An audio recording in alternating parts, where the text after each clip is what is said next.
noticia, donde hay más variedad, la propuesta de las tardes, que a ti te informará, es el rumbo. La 328 en el Código Penal es la legítima defensa. La legítima defensa de Leila la apliqué yo ayer aquí. Coño, señores. Pero, no se vaya, maestro. No, oiga, déle un chance porque ya usted está acostumbrado a eso. El programa se oye por internet, ¿verdad? Oiga, déle un chance porque ya usted está acostumbrado a eso. Yo lo oí, ¿verdad? No, pero tú no oíste todo. Yo vi una parte suficiente. No, la parte que resumía la traición. Exactamente. Escuchaste la traición, no escuchaste más nada, la traición. Y la deslealtad. La deslealtad. Claro. Sí. Ella habla en broma, pero ella conoce el corazón de cada quien. Oh, sí. Leila Mejía, a las 3:29 minutos. Gracias, doctor Ricardo Nieves. Yo pensaba hablar del mismo tema, más o menos. A partir del anuncio de algunas normas nuevas, más bien una guía de nuevas prácticas del Poder Judicial respecto al manejo de los tribunales de algunas cosas procesales relativas a los casos de violencia de género. Uno de ellos es el que tiene que ver con la orden de protección. Me parece bien, es positivo, no sé hasta qué punto riñe con el en exceso flexible pero igualmente desfasado Código Procesal Penal, pero bueno, está bien por el momento como un parche, ¿verdad? Como una curita en lo que se resuelve el problema de fondo, que es la modificación de los códigos. Me refiero a que a partir de ahora, por disposición de la cabeza del Poder Judicial, la orden de protección que obtiene una mujer contra un agresor, que la obtiene en la fiscalía, primero abarca más cosas que antes. Antes era más bien una orden de alejamiento, que no podía estar a tanto metro de distancia, no podía estar en el mismo lugar. Ahora incluye además hasta las redes sociales. O sea, el acoso en distintas redes sociales está incluido en lo que no puede hacer una persona contra quien pesa una orden de protección. Y lo más importante de estas nuevas prácticas que se dispusieron el viernes es que esa orden de protección va a valer para cualquier autoridad policial como una orden de arresto.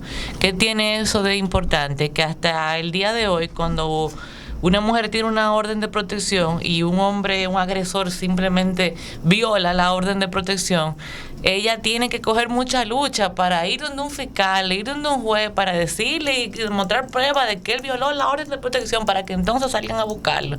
Y en ese proceso pasan muchas cosas, incluyendo lamentablemente muchos de los asesinatos han ocurrido en ese interín, porque se ha confirmado después que han pesado contra ellos órdenes de protección. Pero ahora basta con tener el papel para que, en caso de que esa persona se le acerque, le escriba por Twitter, la acose por Facebook o cualquiera de las formas de violar la orden, la mujer pueda utilizarla como orden de arresto ante cualquier autoridad policial. Es un paso de avance, es importante, pero aunque es bueno, es absolutamente insuficiente. Aquí tenemos un problema muy grave con la normativa, especialmente la normativa procesal, que en mi opinión ha sido demasiado flexible, sobre todo en estos casos de violencia de género, y la normativa penal, la que establece las condenas, que no ha sido lo suficientemente disuasiva para agresores y potenciales agresores.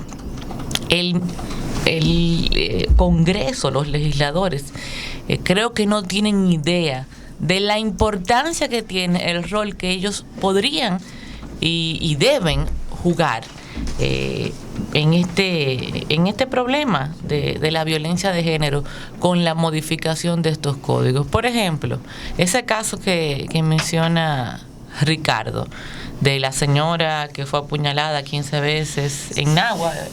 17, Jessy. 17, bueno, no 15, 17. Ese caso, esa persona estuvo presa antes, una condena muy suave de 20 años, porque es una condena suave. Tú te vas a otro país en Estados Unidos por un caso similar, 50 años como poco. Una condena muy suave para intento de homicidio contra otra mujer en un caso anterior, y por una normativa procesal penal llena de comodines y en exceso garantista y que no disuada al delincuente, porque lo que hace es buscarle la vuelta al victimario y no a la víctima, él salió a los 5 años. Él salió, o sea, él, por intento de homicidio él estuvo preso 5 míseros años. Entonces aquí hay un problema con la norma. Hay otro caso que no tiene que ver con violencia de género, pero el argumento es el mismo. Lo vimos hoy publicado en la prensa.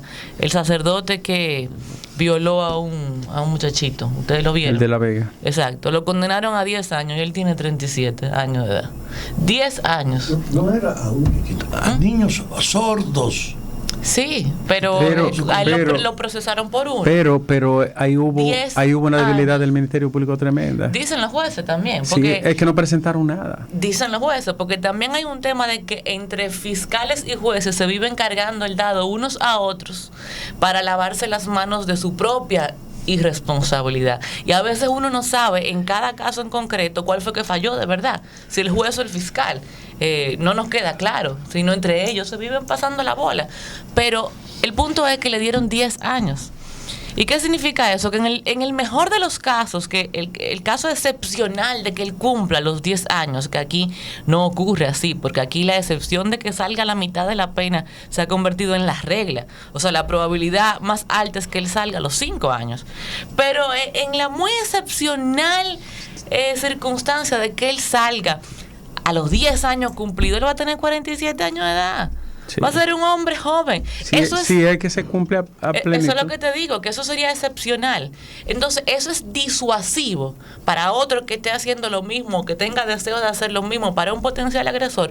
No lo disuade. Oye, todavía le queda la oportunidad de la apelación. Claro que sí.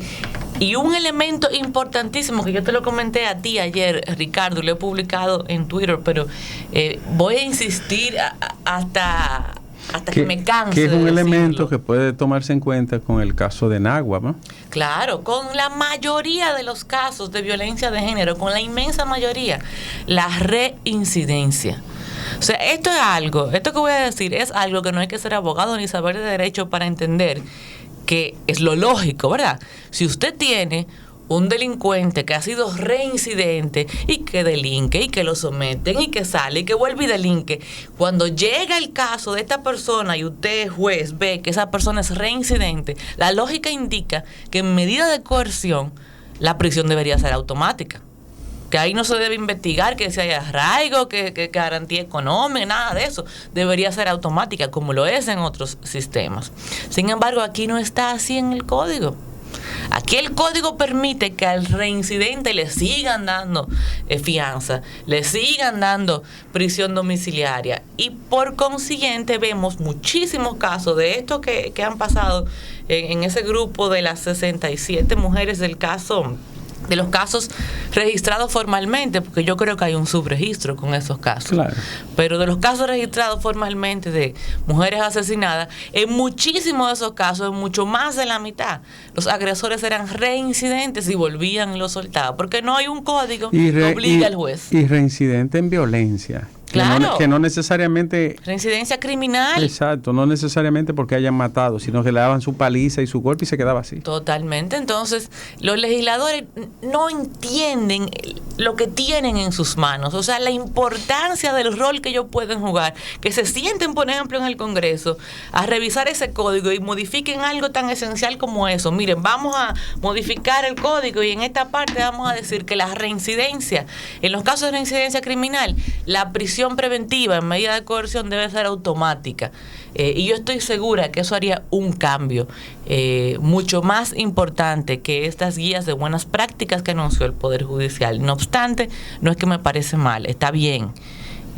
pero es insuficiente. Ya tengo que acabar porque Jessy me hace señas, pero quiero mencionar algo muy breve para las personas que me preguntaron por qué no me vieron en la marcha de las mariposas. No porque no fui, porque me fui, porque sí fui, pero me fui y quiero responderles por aquí. La eliminación de la violencia en general, en este caso violencia contra la mujer, pero violencia en general, es un tema que nos une a todos, o sea, eso no tiene que ver con partido, ideología.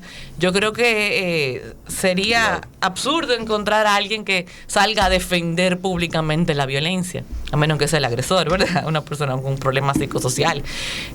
Sin embargo, en la marcha colaron temas que nos dividen.